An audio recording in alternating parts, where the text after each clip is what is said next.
This week has felt like playing Tetris at high speed. Except instead of neatly stacking blocks, it's been supplier delays, funding roadblocks, unexpected staffing gaps, and last-minute problem solving.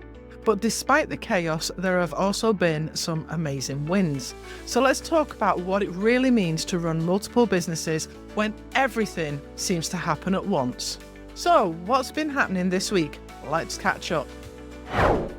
I've been printing graphics for the Leavers Hoodies so that as soon as the shop is ready, I can hit the ground running. I've also been working on emails to get more schools involved in the enterprise project. It's all about setting things up for future growth. The shop is coming along, the painting is done, the heating is in, and the fittings finally arrived, even if it was nearly closing time. Moving costs? Let's just say they're way higher than I expected. Now I'm on a mission to find funding and support. And IT Central has been running on a skeleton crew this week. We were so short-staffed that we almost had to close for the first time in 9 years.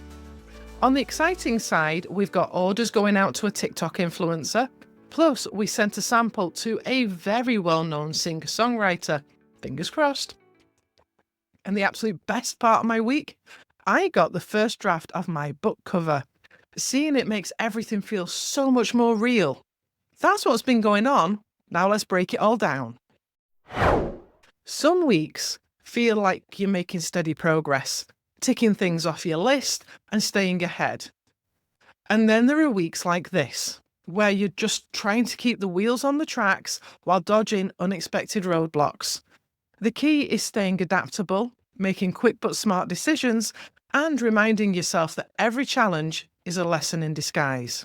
This episode isn't just about the stress, it's about how to handle it. Because when things do go right, it makes all the juggling worth it. So grab a coffee, settle in, and let's break down this wild week together. Let's talk about Leavers Hoodies because this week they've been a huge focus. With the shop still in the final stages of renovation, I knew I needed to get ahead. That meant printing all the graphics in bulk so that as soon as the space is ready, I can start pressing and fulfilling orders immediately. The last thing I want is to have a fully functional shop and then just be starting on production. Time is money and delays aren't an option. Plus, let's be honest, once the shop is open, things could get hectic. I want to make sure that when customers start walking through the doors, we're ready to take on more custom orders, not drowning in backlog. Printing ahead sounds great in theory, but in practice, it's a bit chaotic. Right now, I don't have a proper production space. Everything is half set up. Boxes are everywhere, and I constantly feel like I'm playing hide and seek with my own tools. Need the weeding tool? It's probably under a pile of printouts. Heat press mats? Oh, they're in that storage box somewhere. A workspace big enough to actually get something done? Yeah, about that. Oh look, sawdust, what a surprise. Everything takes twice as long as it should because I don't have everything in its proper place yet. And when you're producing hoodies in bulk, that extra time adds up fast. This isn't just about making life easier for me. It's about keeping customers happy and ensuring that Box Brand stays profitable. Efficiency in production equals faster turnaround. Faster turnaround equals a better customer experience. And a better customer experience equals more repeat orders and referrals. That's the big picture. If I can get ahead now, it means I can hit the ground running as soon as we're fully set up. That's why I'm pushing through the frustration and chaos, because in the end, it'll all be worth it. Renovating a space is always a mix of exciting progress and unexpected delays. This week was no different. The decorator has officially finished, and we now have a bright white blank canvas ready to go. It feels like a huge transformation from what the space looked like before. Tired, outdated, and in need of some serious love. Now, it's fresh, it's modern, and it's got that clean slate energy that makes me excited for what's coming next.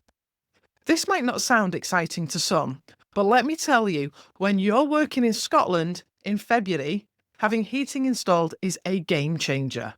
It's one of those small things that actually makes a huge difference to how comfortable and productive we can be in the space.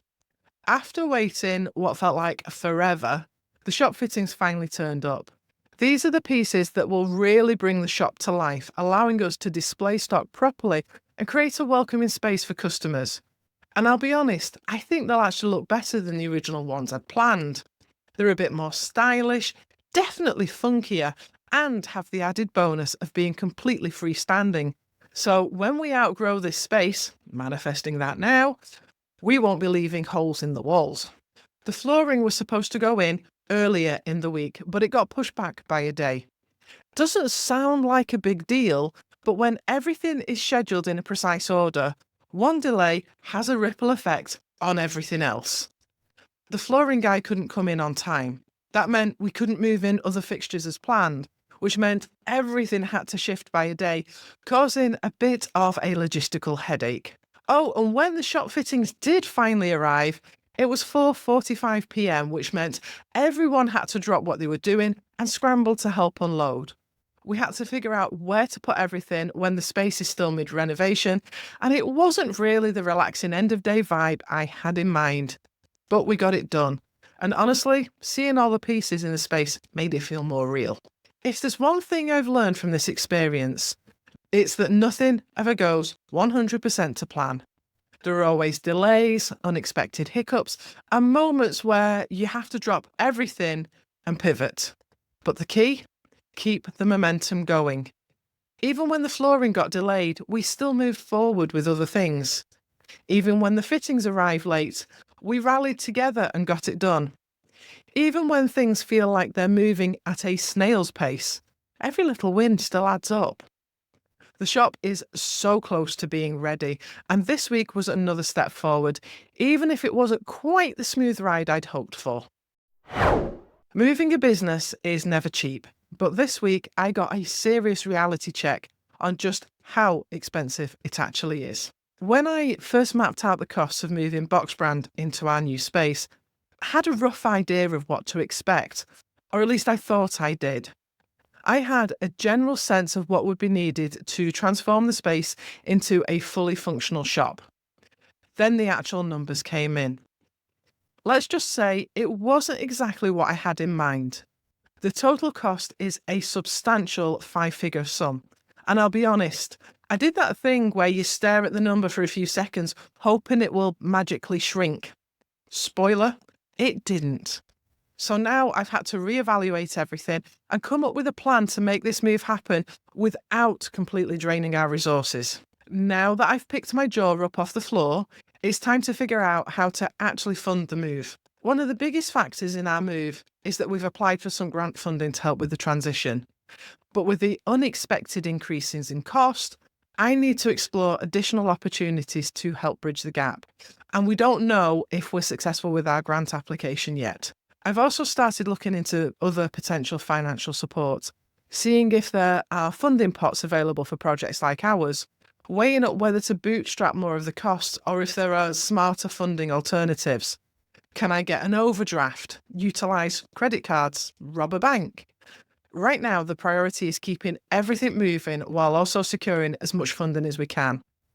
I'm reaching out, applying and pushing forward, because if there's one thing I've learned in business, it's that you have to find a way to make it work, even when the numbers are bigger than you expected.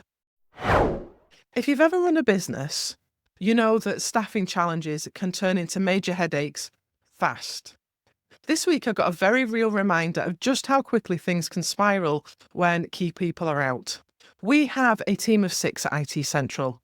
Normally that's plenty of hands on deck, but last week 3 of those 6 were unavailable. 1 was on annual leave, planned absence, no problem there. 1 only worked half the week due to childcare commitments. 1 was off sick, which can't be helped, but still throws a wrench in things. That left us with just 3 people, which wouldn't have been the end of the world, except one of those 3 was due to be off as well. Susan is admin and marketing and has never worked in the shop. For the first time in over 9 years, we were this close to having to shut the shop for a day because we simply wouldn't have enough people to cover the basics. The only thing that saved us? Our remaining technician very kindly switched his day off at the last minute, keeping everything running. Absolute hero move. But it was way too close for comfort, and it got me thinking. When IT Central first started, I was the person in the shop. I was the one booking customers in and out. I was the one answering the phones. I was the one handling the CRM system, knowing it inside and out. But as the business grew, my role changed, and I stepped out of the daily operations to focus on business development, strategy, and growth. And while that's been great for the company, it also means that I can no longer confidently step in and run the shop by myself. It's not that I couldn't muddle through, I could, but IT Central has evolved over the years. Our systems are more complex now.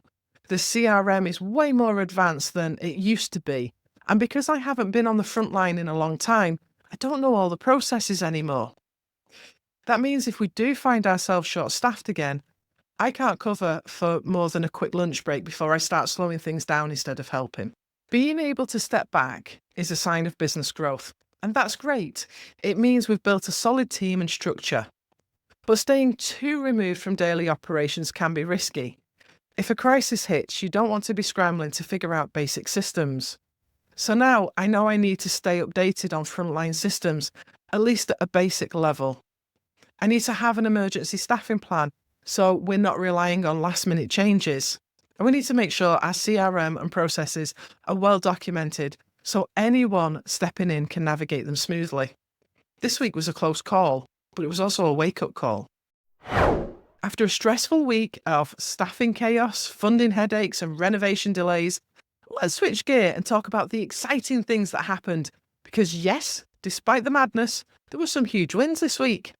One of the coolest things that happened, a TikTok influencer placed an order with Box Brand. Now, if you've been anywhere near social media in the last few years, you know that TikTok can make or break a product. I can't share too many details just yet, but they have a solid following, 5 figures, but substantial enough.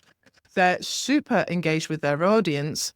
And if they love our product and share it, this could be massive for Box Brand. It's the kind of exposure money can't buy, and it all came about organically, which makes it even better. Fingers crossed they love what we've created. Speaking of high-profile people, we also sent out a sample order to a very well-known singer-songwriter. Again, no spoilers yet, but just know that if this works out, it could be a game changer. It's someone people definitely recognise, and it's another great opportunity to put Box Brand on the map. One thing I love about these types of opportunities is that they're completely unpredictable. They're not things you can plan for, they're not things you can force, but when they land in your lap, you jump at the chance. Now, we wait and see what happens.